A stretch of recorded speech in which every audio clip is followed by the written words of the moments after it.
Hi guys, welcome to Cherry Explains. तो मरजान और आतिश ना घर आ जाते हैं घूमते घूमते। तो मरजान ना रास्ते में रुक जाती है। तो आतिश उससे पूछता है कि क्या हुआ। वो बोलते है कि मेरा भी मेंशन में ना जाने का मन नहीं है। तो आतिश ना स्माइल करने लगता है और बोलता है कि ओके ठीक है। तो फिर आतिश मरजान को लेकर वहाँ से चला जाता है लाइक मेंशन से दूर, ताकि मरजान थोड़ा और रिलैक्स कर सके। फिर जैसे वो दोनों दूर जाते हैं तो असली उन दोनों को देख लेती है और असली ना भागकर उसके पीछे आती है और पीछे से ना कमाल उसको आवाज़ें लगाता रहता है और बोलता है कि डोंट यू डेयर, अगर तुम उसके पीछे गई ना तो हिसाब लगा लेना असली अपना। तो असली ना वहीं पर रुक जाती है। गाइज हु नोटिस्ड कि कमाल ने अपना हेयर स्टाइल चेंज कर लिया। तो असली कहते हैं ना मैं वैसे भी उनको तंग करने जा रही थी। तो कमाल कहता है कि तुम्हारी प्रॉब्लम क्या है, हाँ तुम चाहती क्या हो। वो ऑलरेडी यहाँ से चले गए हैं और उनको जाने दो। तो वो बोलती है कि तुम मुझे क्यों रोक रहे हो, हाँ मैं और रुकने नहीं वाली हूँ। मैं मरजान और आतिश को अलग करके ही रहूँगी और ना मुझे उन दोनों को देख कर ना मौत से भी ज़्यादा बुरा लगता है। तो ना कमाल कहता है कि फॉर गॉड सेक असली प्लीज़, ये जो तुम दुनिया में रह रही हो ना, जो ये ड्रीम्स तुम देख रही हो आतिश के बारे में, प्लीज़ इन चीज़ों को भूल जाओ। आतिश ओनली लव्स मरखान एंड तुम उसके पीछे क्यों जा रही हो, हाँ उन दोनों के बीच में तुम क्यों आना चाहती हो। तुम इस बात को क्यों नहीं समझ रही हो। एट द एंड तुम सिर्फ तुम होगी जो एंड में हर्ट होगी। तुम्हें आतिश कभी नहीं मिल सकता, वो सिर्फ मरजान का है। वो बोलती है कि मैं इससे ज़्यादा मैं हर्ट क्या होंगी कमाल, मैं ऑलरेडी बहुत ज़्यादा हर्ट हूँ और मुझे नफ़रत है कि उस लड़की को हंसते हुए देखकर मैं कैसे यहाँ पर खड़ी हो सकती हूँ जबकि वो लड़की हंस रही है और मैं इस स्टेट में हूँ। मैं कभी भी ये बर्दाश्त नहीं कर सकती। मैं उनको भी शांति से नहीं रहने दूँगी। दिमाग ख़राब हो गया भैया इसका, और कुछ नहीं है। तो कमाल ना उससे बोलता है कि सीरियसली तुम चाहती क्या हो, हाँ और ये जो तुम करना चाहती हो ना, ये इसमें तुम कभी भी सक्सेसफुल नहीं हो सकती असली। और ये चीज़ ना हमेशा के लिए मान लो। वो बोलती कि फ़ाइन मैं कुछ नहीं करती, बट तुम्हें क्या लगता है कि मैं उन दोनों को ऐसे ही रहने दूंगी। बिल्कुल भी नहीं। मैं अभी जाकर आतिश को बता दूंगी that I am in love with him. तो ना फिर कमाल को ना ऐसे गुस्सा आ जाता है। वो बोलता है कि अगर तुम ये उसको बता भी दोगी ना, अगर वो तुम्हारे 1% करीब भी है ना, तो वो तुमसे और भी ज़्यादा दूर हो जाएगा और ये तो बिल्कुल भी मत सोचना कि वो तुम्हारी कबीर करीब आ जाएगा।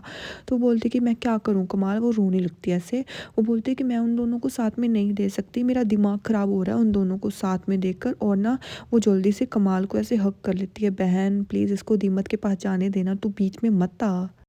फिर ना असलियत से रोने लगती है कि वो मुझे क्यों नहीं देखता, वो मेरी तरफ क्यों नहीं देखता, मैं उसको कितना ज़्यादा प्यार करती हूँ, वो मुझे क्यों नहीं ऐसे पसंद करता, कमाल मैं क्या करूँ। तो कमाल ना ऐसे शॉकिंगली खड़ा होता है। तो वो बोलता है कि प्लीज़ असली अपने आप को टॉर्चर करना बंद कर दो, ऐसा कभी कुछ नहीं होगा। तो तभी ना पीछे से असली की माँ आ जाती है और उनको देख लेती है और वो ना जल्दी से भाग वहीं पर आती है और ज़ोर से चिल्लाती है असली।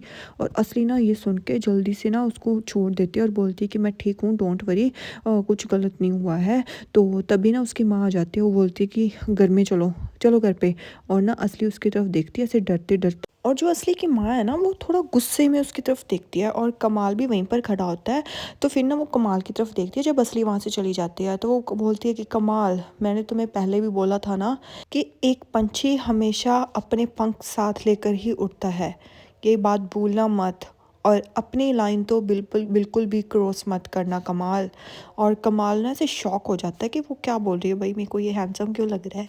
फिर जैसे वो वहाँ से चली जाती है ना, तो कमाल भी ऐसे शॉक हो जाता है कि उसने किया क्या है। भाई बही तेरी लड़की ने उसको हक किया था, उसकी कोई गलती नहीं है पागल औरत। फिर उसके बाद ना हम देखते हैं कि मरजान और आतिश ने ऐसे स्विंग के पास आ जाते हैं, झूले के पास।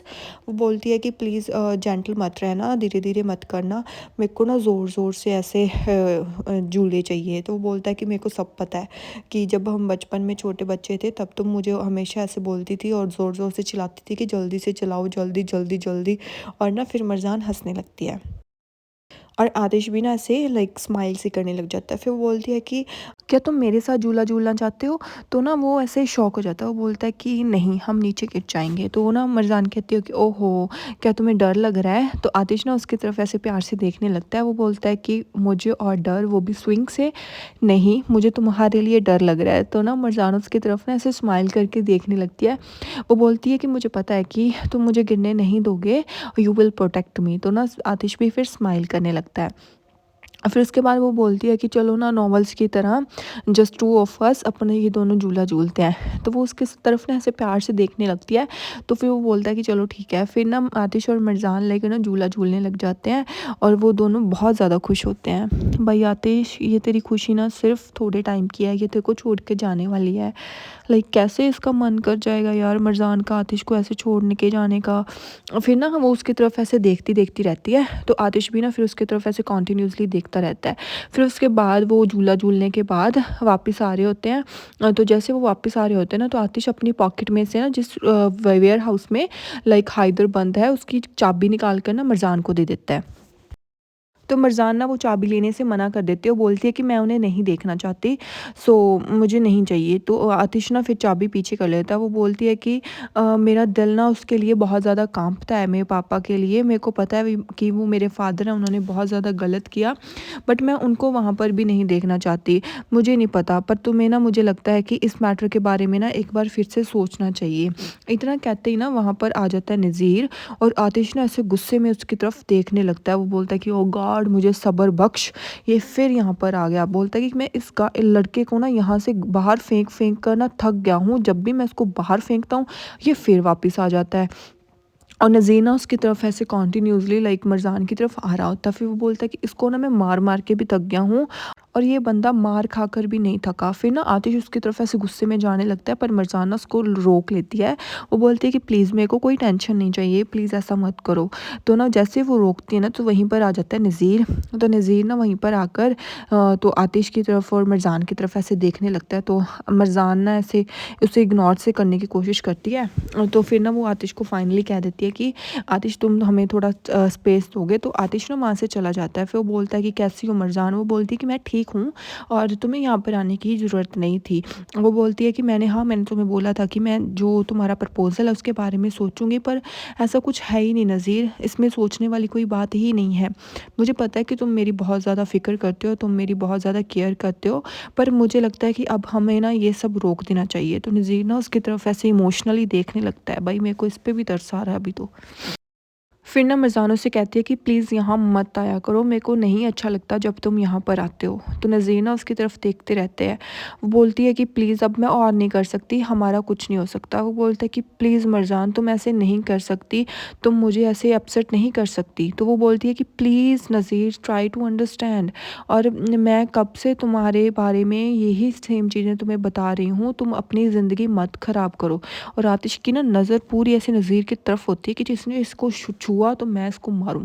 फिर वो बोलती है कि ये अपने दिमाग से ना मेरा ख्याल बिल्कुल निकाल दो और मुझे भूल जाओ और अपना और कोई रास्ता अपनाओ। जिसे देखकर ना ऐसे सुनकर नज़ीर बहुत ज़्यादा ऐसे हर्ट सा हो जाता है। वो बोलता है कि मेरे को पता है कि मैं ये नहीं कर सकता और ये तुम्हें भी पता है कि मैं नहीं कर सकता।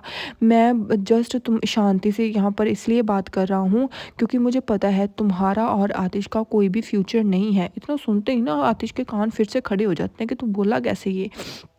तो फिर ना मिर्ज़ान उसकी तरफ ऐसे देखने लगती है आतिश की तरफ।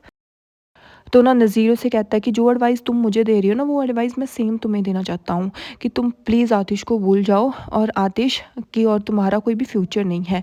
इतना कहते ही ना वो वहाँ से चला जाता है और मिर्ज़ान आतिश के पास आ जाती है और आकर ना आतिश का ऐसे हाथ पकड़ लेती है, जिससे ना आतिश की हंसी निकल जाती है और ना वो खुश हो जाता है कि उसने लाइक नज़ीर को मना कर दिया, और वो भी ऐसे देखने से लग जाती है। फिर उसके बाद ना वो उसका हाथ पकड़ता है और मेंशन के अंदर आ जाता है। फिर ना थोड़ी देर बाद मरजान जाती है अपनी मॉम के रूम में और वो रूम नॉक करती है क्योंकि उसकी माँ ना अभी बाहर नहीं आई होती कमरे से। तो फिर ना वो उससे मिलने जाती है। तो जैसे ही वो जाती है ना, तो उसकी माँ बोलती है कि आओ बैठो बेटा। तो मरजान वहाँ पर जाकर बैठ जाती है। तो वो बोलती है कि आज तुमने क्या किया। वो बोलती है कुछ नहीं, मैं आतिश के साथ गई थी घूमने। और यहीं पर ये एपिसोड एंड हो जाता है। ये लास्ट सेकेंड पार्ट है गाइज 80th पार्ट का। Okay bye.